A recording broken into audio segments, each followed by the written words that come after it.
የ7.2 እና የ7.5 ማግኒቲዩድ ጥምረት መላው ሰሜናዊ ቬኔዙዌላን በሰከንዶች ውስጥ ወደ ትርምስ ቀይሮታል።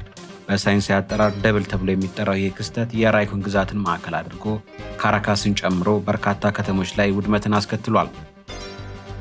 በአሁኑ ወቅት ከስፍራው የደረሰ መረጃ እጅግ ልብ ሰባሪ ነው። እስካሁን በይፋ በተረጋገጠው መሰረት 235 ሰዎች ሕይወታቸው አልፏል። ከ300 በላይ የሚሆኑት ደግሞ በከባድ ጉዳት በአስቸኳይ ሕክምና ላይ ይገኛሉ። ይሁን እንጂ የፍርስራሽ ክምችቶች እስኪነሱ ድረስ የጠፉ ሰዎች ቁጥር ከዚህም በላይ ሊሆን እንደሚችል የነፍስ አድን ቡድኑ አስታውቋል።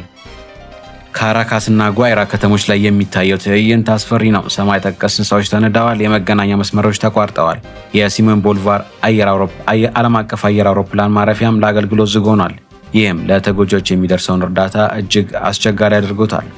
የሀገሪቱ መንግስት የአስቸኳይ ጊዜ አዋጅ ማወጁን ተከትሎ የነፍስ አድን ስራው በሰዓታት ልዩነት እየተጠናከረ ነው።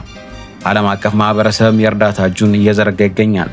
ለተጎጂዎች መጽናናትን እየተመኘን በጉዳይ ላይ ወቅታዊ መረጃዎችን ለማግኘት የቻናላችን ቤተሰብ የሆኑ አስተያየቶን በኮሜንት ላይ ያጋሩን። እናመሰግናለን።